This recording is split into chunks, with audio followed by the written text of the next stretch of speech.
Je vote pour la science avec Isabelle Burgon. Bonjour à vous, j'espère que vous allez bien aujourd'hui. La pédiatre et ex-présidente internationale de Médecins sans frontières, Joanne Liu, témoignait récemment de l'annulation de sa conférence à l'Université de New York. Parler des victimes humanitaires de Gaza et de l'aide internationale constitue maintenant des sujets sensibles pour les universités américaines. La menace du gouvernement américain de retirer 400 millions de dollars américains à l'Université de Columbia et les importantes compressions financières touchant la fonction publique américaine poussent de nombreuses institutions à modérer leurs propos. Certains diront à faire de la censure. Les licenciements, les changements politiques et le retrait de contenu affecteront la science tout autour de la planète, par exemple en retirant la disponibilité de données sur le climat ou en santé. Cela affecte aussi la recherche canadienne, particulièrement celle qui se fait dans nos universités.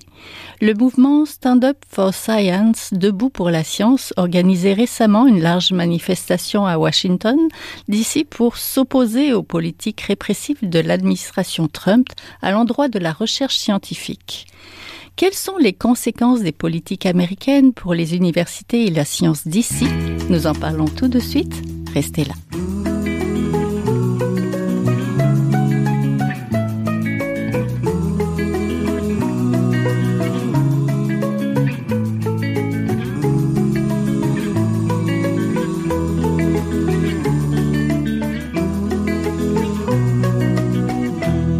Je vote pour la science aujourd'hui. Nous voulons parler non pas de tarifs, mais plutôt de compression financière et de changement d'orientation politique américaine et de leurs répercussions pour les universités et les équipes de recherche d'ici. Nous en parlons avec le professeur Vincent Larivière, titulaire de la chaire UNESCO sur la science ouverte et professeur titulaire à l'école de biblioéconomie et des sciences de l'information à la faculté des arts et des sciences de l'UQAM. Bonjour. Bonjour. Je suis aussi en compagnie de Vincent Poitou, vice-recteur désigné à la recherche, découverte, création et innovation à l'Université de Montréal et chercheur au Centre de recherche du CHUM. Bonjour. Bonjour. Donc, nous constatons un recul de la science aux États-Unis et de sa participation à la science mondiale, par exemple son retrait à l'Organisation mondiale de la santé ou encore de l'accord de Paris sur la lutte au changement climatique. Les nombreuses compressions financières, les licenciements au sein d'agences fédérales, en santé notamment, et les suspensions de subventions frappent les équipes de recherche américaines, mais aussi canadiennes. Les États-Unis constituent le plus important partenaire de sciences canadiennes et québécoises, sans compter que les investissements américains en recherche et développement sont beaucoup plus considérables que les nôtres au Canada. Pour commencer, je vais commencer avec vous, professeur Larivière. Parlez-nous du rôle central des investissements américains en recherche et de la comparaison peut-être avec ceux du Canada. Quel est l'ordre peut-être de grandeur de tout ça? Écoutez, en termes de population, on dit en général que les États-Unis, c'est 9 à 10 fois plus gros que le Canada. Mais en termes d'investissement en recherche et développement, on est à 23 fois plus élevé. Bien, évidemment, il y a une grosse partie de tout ça qui vient des entreprises privées. Donc, le secteur industriel américain investit beaucoup en recherche, beaucoup plus que le Canada, qui est quand même historiquement une économie de ressources naturelles. Mais indépendamment de ce que les entreprises investissent, il y a énormément d'argent qui est investi via l'État, à partir de principalement deux organisations qui sont la National Science Foundation, qui finance les sciences naturelles et les sciences sociales, et puis les National Institutes of Health, qui combinés investissent. Bon, encore là, pour donner quelques chiffres, le Canada investit autour de 4 milliards. Le gouvernement fédéral investit environ 4 milliards de dollars canadiens en recherche. Ben, ces deux organisations-là, à elles seules, en dollars canadiens, investissent probablement autour de 55 milliards, 60 milliards. Donc, c'est énormément d'argent en recherche qui a évidemment permis, et on y reviendra bien sûr sans doute, d'attirer énormément de scientifiques au sein du pays depuis la Deuxième Guerre mondiale. Quels seront les impacts, selon vous, des coupes budgétaires en recherche aux États-Unis sur la recherche mondiale, peut-être, avant de parler de la nôtre? Oui, écoutez, pour les raisons qui viennent d'être évoquées, c'est-à-dire la différence de montant, et puis le fait que les États-Unis ont joué un rôle absolument moteur dans le développement de la recherche mondiale depuis la Deuxième Guerre mondiale. Puis même avant, les NIH, ça fait 100 ans que ça existe. Donc, il y a un impact absolument considérable partout dans le monde. Puis je pense que c'est ça qui est au-delà de ce dont nous parlerons probablement tout à l'heure, c'est-à-dire précisément l'impact sur la recherche au Canada ou des fonds américains. Si un joueur aussi majeur disparaît de l'écosystème scientifique mondial, tout va ralentir. La recherche est de plus en plus interconnectée. Je pense qu'on estime à 1/3 à 1/4 des publications scientifiques qui sont faites en collaboration avec des chercheurs aux États-Unis. Des grands projets, qui sont souvent des grands projets très structurants avec beaucoup d'impact, ont des sources de financement diverses, de multiples organisations, de multiples pays. Donc, malheureusement, ou heureusement, je ne suis pas capable de mesurer l'impact précis que ça va avoir, mais c'est clair que si vous enlevez la contribution d'un joueur majeur, et surtout dans une perspective où c'est pas juste qu'on arrête le financement, mais c'est qu'on introduit des considérations idéologiques, manifestement, où on arrête en priorité des recherches qui concernent des domaines particulièrement importants, notamment sur des populations défavorisées, le climat, l'identité de genre, enfin tout ce qui ne plaît pas à l'administration américaine actuelle. Ça va avoir un effet très pervers sur l'ensemble de la recherche, qui est très interconnectée et de plus en plus. C'est difficile de définir précisément, d'assigner une découverte à une équipe particulière, parce que c'est souvent une construction d'avancées de plusieurs équipes qui arrivent à une certaine coalescence à un certain moment. Oui, peut-être, professeur Larivière, je sais que c'est un petit peu, j'allais dire votre dada, mais la recherche, les publications. J'aimerais que peut-être... on peut dire quelques mots sur les publications. Écoutez, donc les États-Unis, comme le disait mon collègue, évidemment, sont au cœur de l'écosystème depuis la Deuxième Guerre mondiale. Ont attiré plein de scientifiques allemands. Donc, l'exode vers des États-Unis après la Deuxième Guerre mondiale, l'exode des scientifiques de l'URSS pendant la guerre froide. Mais donc, au début des années 80, les Américains représentent environ 40% de tout ce qui se publie à l'échelle mondiale. Donc, c'est pratiquement la moitié, un peu moins quand même. Aujourd'hui, on est à 20%. Donc, ça, c'est une tendance lourde quand même. Donc, il y a des trucs qui sont indépendants de la situation politique américaine où il y a un déclin relatif qui est en grande partie causé par la montée équivalente de la Chine qui, aujourd'hui, il faut le rappeler, publie presque 2 fois plus que les Américains en termes de volume. Maintenant, en termes de qualité, là, disons, peu importe comment on le défie, on voit que c'est pas toujours équivalent, mais il y a quand même beaucoup de bonne science qui sort de la Chine. Maintenant, ce rôle-là d'acteur central, il est extrêmement important encore. Donc, les États-Unis sont le principal partenaire du Canada, mais sont aussi le principal partenaire d'à peu près tous les pays à l'échelle mondiale. Évidemment, là, la Chine prend plus de place, donc devient aussi un attracteur important. Mais c'est vraiment le joueur central. Puis bon, on parle de publication, mais il faut parler aussi d'infrastructures de recherche. Donc, la capacité que les Américains ont eu à créer des gros équipements de recherche, que ce soit des accélérateurs de particules ou des télescopes. Donc, on est un peu dépendant de tout ça. Des domaines comme, par exemple, l'astronomie et l'astrophysique, où à peu près 90% de ce qui se publie est en collaboration internationale, va avoir souvent soit les États-Unis ou soit l'Europe comme partenaire principal. Donc c'est cette attaque-là à la science qui est idéologique, comme ça a été mentionné, elle est extrêmement importante. Mais il faut mentionner quand même que l'attaque idéologique, elle est double. Parce que d'une part, il y a une attaque à l'État. Donc, on attaque l'État en disant il faut que l'État soit le plus petit possible. Donc, une idéologie de droite qui dit on ne veut pas avoir d'intervention de l'État, donc on doit couper partout. On ferme le département d'éducation, on coupe les NIH, on coupe la NSF, donc on coupe partout. Mais en plus de ça, la science, puisque c'est un outil, on pourrait dire, d'émancipation de la population, on l'attaque aussi de façon importante. Et on attaque donc spécifiquement des thématiques qui sont considérées comme étant... qui sont, en fait, pour les gens qui ont une idéologie de droite, on attaque des thématiques qui sont considérées comme ayant une idéologie de gauche. Oui. Le département américain de l'efficacité gouvernementale, l'initiative d'Elon Musk, multiplie les licenciements et les gels des fonds fédéraux. Ça affecte la fonction publique américaine avec des coupures de nombreux postes en santé, mais aussi le démantèlement d'agences comme celle dévouée au développement international, sans compter le changement problématique d'orientation du service numérique. Donc, j'allais vous demander justement comment ça allait nous affecter. Les postes qui sont coupés, c'est pas juste des postes de fonctionnaires qui géraient des programmes, c'est aussi des postes de scientifiques à l'intérieur des murs du gouvernement américain. Puis bon, ça, c'est des gens de partout dans le monde, mais en plus de ça, bon, puisqu'on est aussi récipiendaire de financement américain, ben ça va nous toucher, évidemment. Ça nous touche. Oui. Professeur Poitou, quels sont et que seront les impacts des coupes budgétaires en recherche aux États-Unis sur la recherche canadienne et ou la recherche québécoise? Comment vous voyez ça? Oui, mais alors je pense qu'il faut distinguer l'impact direct de coupures potentielles de financement qui bénéficient ou bénéficiaient à des équipes canadiennes. Bon. Alors, il ne faut pas perdre de vue que ça reste quand même le montant de subventions provenant d'institutions, d'organisations américaines pour financer des recherches au Canada, globalement, est quand même relativement limité. Je pense que dans les grandes universités de recherche canadiennes, on estime peut-être entre 2 à 4%. Parce que, c'est une bonne nouvelle. Oui, attendez, c'est peut-être la seule. Mais on a au Canada des mécanismes très solides à travers nos gouvernements, à la fois fédéral et provincial, de financement de la recherche. Donc, je ne peux pas dire qu'on ne dépend pas des États-Unis. Ça ne va pas nous toucher du tout directement au point où ça touche le secteur de construction automobile, par exemple. On est beaucoup moins dépendant.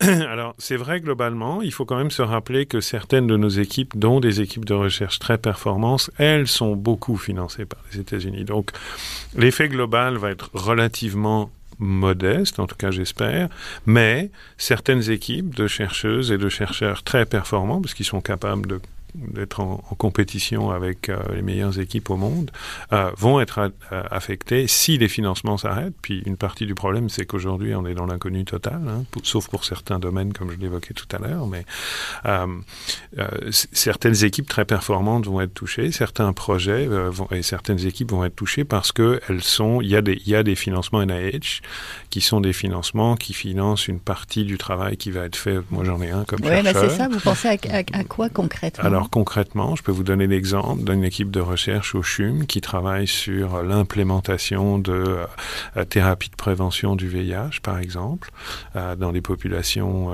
qui sont des utilisateurs de drogue. Un projet qui est mené et administré par l'Université Columbia qui a été arrêté.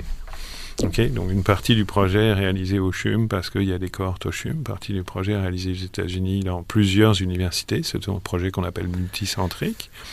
Ce sont des essais cliniques. Ça s'arrête. Donc là, il y a un impact direct.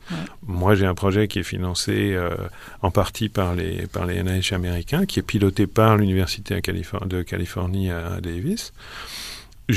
On n'a pas d'indication que le projet a été arrêté, mais il y a un tel retard, puis là je reviens aux suppressions de postes que vous mentionniez tout à l'heure. Ce que ça a créé, premier effet, c'est un retard considérable dans tout le traitement des subventions aux États-Unis. Il n'y a plus personne pour les traiter. Alors d'abord, il y a quelques semaines, il y a plusieurs rencontres d'évaluation des demandes de subventions et plusieurs rencontres des conseils des NIH qui prennent les décisions de financement. Pendant plusieurs semaines, ces rencontres ont été interrompues, donc le système a pris beaucoup de retard. Et donc, on ne sait pas. Alors, tout le monde est en attente de renouvellement. Puis l'effet indirect des coupures que je voulais mentionner, ça a été un petit peu évoqué par mon collègue, mais c'est aussi l'effet indirect des décisions qui sont prises en aval par les universités. Parce que quand les financements s'arrêtent, les universités ne les reçoivent pas. Donc, les universités, elles, coupent leur financement. Vous avez vu, par exemple, les admissions dans des programmes de troisième cycle qui ont été annulées alors que les candidats avaient reçu une lettre d'acceptation dans un programme de troisième cycle. Ils ont reçu une autre lettre en disant...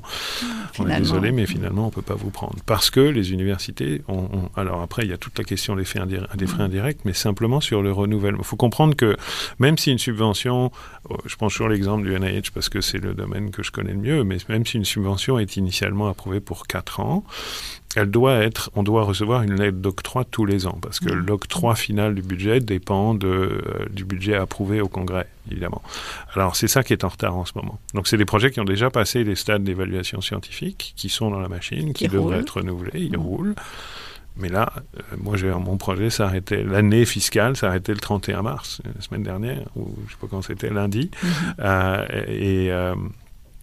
Et là, je ne sais pas si on a du financement. Ouais, on est un peu dans le flou finalement. Professeur Larivière, vous avez écrit une lettre d'opinion dans les journaux sur les conséquences scientifiques du démantèlement de l'État américain. Pouvez-vous rappeler le détail peut-être des attaques financières et idéologiques de la science? Bien, je les ai un peu mentionnés tout à l'heure, mais bon, l'attaque idéologique, elle est double. Je vais faire ça rapidement, mais évidemment, on s'attaque à certaines thématiques, puis on s'attaque à l'État dans l'ensemble. Mais il y a des exemples encore là un peu plus concrets.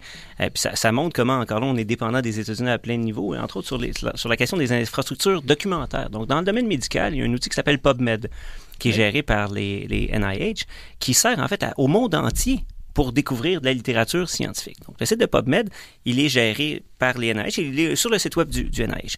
Donc, pendant une fin de semaine, il y a environ un mois, tout le site du NIH ne fonctionnait pas à l'extérieur du pays. On faisait supposément des opérations de maintenance sur le site. Donc, personne ne pouvait se servir de PubMed.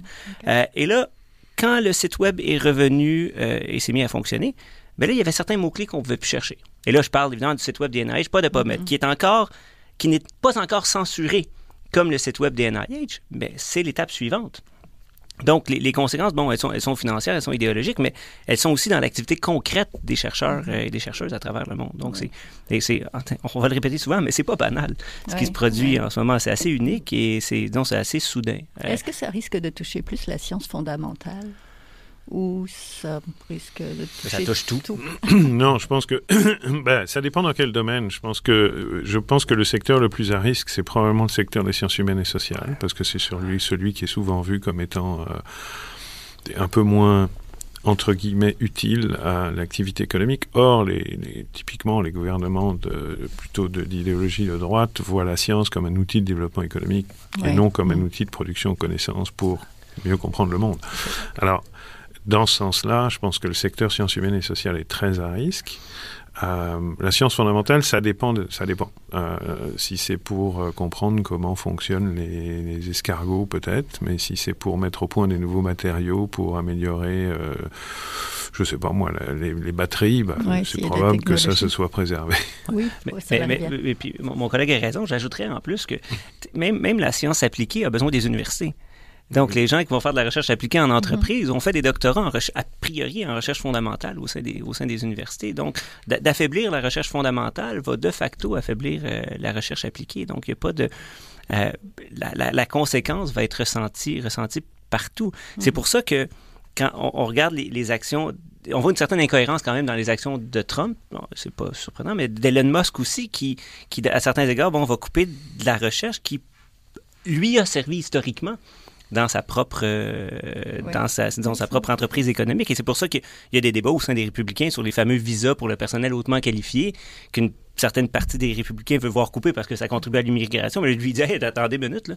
Moi, je les veux, ces immigrants économiques-là qui sont hautement qualifiés. Donc, il y a des lignes de brisure quand même dans tout ça. Restons dans les universités. Comment vous pensez que ça va affecter l'Université de Montréal? Professeur Poitou? Alors, je pense que ça va affecter... les universités de manière générale... canadiennes. Oui, les universités canadiennes. C'est un partenaire très proche, évidemment, géographiquement. Vous savez, quand on a besoin d'une expertise particulière dans un laboratoire qu'on n'a pas au Canada, ou une population particulière, ou un équipement qui est extrêmement spécialisé, on se tourne quand même relativement spontanément vers le sud. C'est nos voisins. On va ensemble dans des congrès scientifiques, on partage beaucoup de choses. Donc ça va ralentir considérablement les collaborations multiples avec les universités américaines. Je dirais que ça crée une atmosphère de méfiance qui n'est pas du tout propice à la création. Les déplacements aux États-Unis, vous avez suivi les différentes consignes, le rappel des consignes qui a été envoyé par l'Université de Montréal, on en a beaucoup parlé ces derniers jours. Les gens sont méfiants. Les étudiants qui sont dans des situations de visa d'études sont probablement pas confortables Moi, j'ai une étudiante cette année, un peu plus tôt, heureusement, qui est d'origine mexicaine, qui fait son doctorat dans mon laboratoire dans un programme de l'Université de Montréal, qui est allée passer, grâce à un financement canadien, un stage d'un mois à l'Université de Miami, chez les collègues, pour apprendre une technique particulière. Ce genre d'échange est extrêmement enrichissant pour les étudiants et pour les universités et les laboratoires canadiens. ils vont diminuer de fait. Oui, ça risque de s'arrêter. Mais professeur Larivière, vous aussi, ça va toucher vos champs de recherche.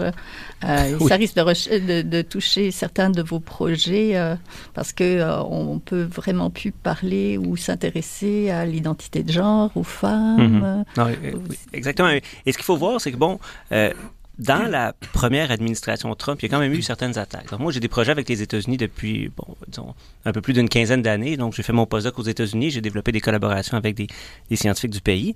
Et on s'intéressait, donc, pendant la première administration Trump, déjà aux femmes en sciences ou aux enjeux d'équité et de diversité. Et mes collègues avaient quand même eu certaines pressions institutionnelles à dire, bon, OK, votre projet, il est quand même un peu... certaines parties du gouvernement ne l'aiment pas tant. Et donc, on avait demandé des modifications cosmétiques, principalement au résumé du projet financé qui se trouve à être sur le site de la NSF à l'époque. Donc, ces modifications-là étaient quand même habituelles. Et là, mes collègues américains, avec la nouvelle administration Trump, ont eu la même demande, mais là, c'était plus des modifications cosmétiques. On devait enlever complètement la dimension, disons, EDI du projet. Et les projets étaient essentiellement sur cette question-là, sur la question encore là de la diversité des équipes de recherche aux États-Unis. Et là, mes collègues américains ont dit, ben là, si on enlève cette dimension-là, il n'y a plus de projet. Et là, effectivement, on est dans les limbes quant au financement du projet. En toute probabilité, le financement va être coupé, mais encore là, il y a toujours une incertitude parce que l'information ne circule pas. Il y a une improvisation complète, en fait. Oui, j'aimerais qu'on parle des jeunes chercheurs et chercheuses. Comment, justement, ils vont être affectés par tout ça? Parce que tous les deux, vous avez fait des post-doctorats quand vous étiez jeunes aux États-Unis. Je suis bien informée. Donc, vos équipes, c'est ça, des jeunes qui travaillent avec vous? Ou est-ce qu'ils vont pouvoir, justement, bénéficier au professeur Poitou? Ouais, je pense qu'on peut voir les deux côtés de la médaille. Ça crée quand même une opportunité pour le Canada, ne l'oublions pas. On va les garder.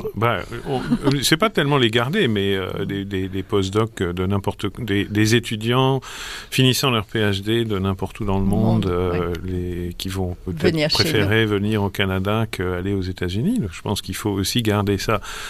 Dans tout ce malheur, voyons aussi les opportunités de recrutement pour le Canada. On en parlera peut-être un petit peu plus tard. Mais oui, ça m'inquiète pour les jeunes scientifiques.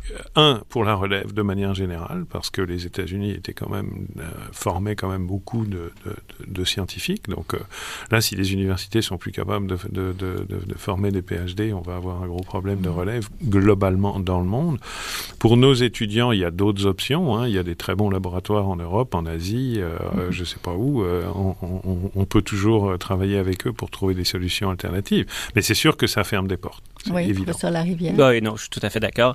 Et il faut voir, en fait, que dans tout ça, on passe beaucoup à nos étudiants, nos étudiantes ici, mais les premières victimes, c'est les jeunes scientifiques américains.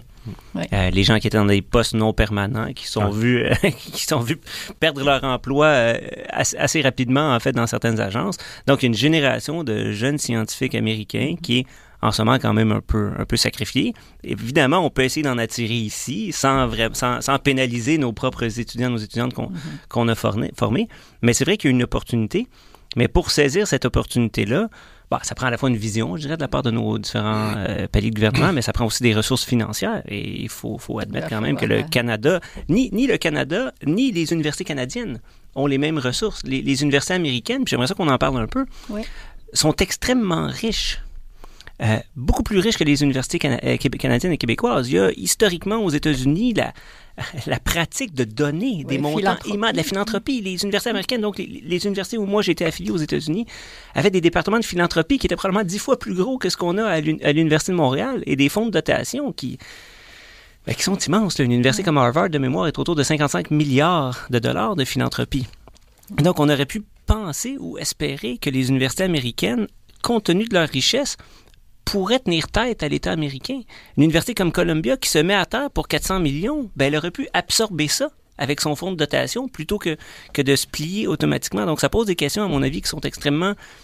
ça montre que le système américain, universitaire américain est peut-être pas aussi solide qu'on pensait, mais que peut-être aussi une partie des décisions sont peut-être pas prises pour la science, mais davantage, c'est bien plate de le dire, mais pour l'argent qui est dans le fonds de dotation. Oui. J'aimerais, pour terminer, justement, qu'on parle, professeur Poitou, vous parliez d'opportunités. Si on suivait les recommandations de ce rapport Bouchard, qui date d'avant Trump 2.0, on pourrait déjà augmenter ou redonner au Canada une place de choix dans les grands pays du monde qui contribuent à la génération de connaissances. Puis ça rejoint ce qui était évoqué plus tôt sur la différence entre notre investissement en R&D en pourcentage de notre PIB versus, vous savez, on est parmi les pays du G7, on est l'avant-dernier, il y a juste l'Italie qui est après nous. Okay. Tout le monde est devant. Alors, ça, c'est une première opportunité. L'autre opportunité, dont on parle beaucoup en ce moment, c'est une opportunité de recrutement, à la fois de chercheurs, chercheuses, donc d'inverser l'affût des cerveaux, et puis d'étudiants. Pour les chercheurs et chercheuses, on a un très beau mécanisme au Canada en ce moment qui s'appelle les chaires d'excellence en recherche du Canada, qui est un programme fédéral qui est justement destiné à recruter les meilleurs cerveaux de l'étranger. Alors, on ne va pas recruter 600 personnes, parce qu'il y a une question de coût. D'abord, c'est compétitif. C'est un programme qui a un certain financement, mais pas non plus infini. Mais je pense qu'on doit saisir ces opportunités, et je peux vous dire que dans nos centres de recherche et nos départements, on a régulièrement ces derniers jours des appels de collègues qui sont intéressés à envisager de déménager au Canada. Puis après, il y a tout ce que je disais sur les étudiants postdoctoraux, les stagiaires postdoctoraux en particulier, voire des étudiants au PhD qui voudraient venir. Au Québec, on a la question évidemment de la langue. Là, pour les profs, il faut qu'ils parlent français quand même. Mais oui, ce sont des opportunités. Je pense que dans toute cette débâcle, il faut savoir les saisir. Oui. Professeur Larivière, un mot rapide, très très rapide, positif, oui, écoutez, si on va dans le positif. Oui, dans le positif, il y a une opportunité pour effectivement attirer, à mon avis, le plus de jeunes chercheurs possible. Il y a un projet collectif qu'un nouveau gouvernement à l'échelle fédérale pourrait mettre en place, où effectivement on essaie justement d'aller attirer ces jeunes scientifiques-là chez nous, qui, comme on le sait, en fait, depuis au moins la fin de la Deuxième Guerre mondiale, vont contribuer à l'économie. Donc, les investissements en recherche et développement, c'est pas une dépense, c'est un investissement. Donc, ça permet d'améliorer la situation du pays. Merci beaucoup. Donc, on était en compagnie du professeur Vincent Larivière, titulaire de la chaire UNESCO sur la science ouverte, et de Vincent Poitou, vice-directeur désigné à la recherche, donc à l'Université de Montréal. Merci beaucoup à tous les deux. Merci. Voilà, c'est tout pour l'émission aujourd'hui. Je vote pour la science est une production de Science Presse avec Radio VM. Comme toujours, à la régie de cette émission, Daniel Fortin. À la recherche cette semaine, la réalisation et le micro, Isabelle Burguin. Si vous avez aimé cet épisode, partagez-le autour de vous, réécoutez-nous et suivez pour ne rien manquer la page de l'émission de Je vote pour la science sur le site de Science Presse. Je vous souhaite de passer tous et toutes une très belle semaine à notre antenne. Jing Jiahua est un chercheur typique de ceux pour qui les progrès de la bioinformatique ont préséance sur le sens biologique et pour qui la grosse science constitue la seule logique. On y parle de génome, de transcriptome et de spliceosome, de traductome, de protéome et de foldéome, de kinome, de protéasome, mais pas du glaucome de Guillaume, de signalosome vers les lysosomes.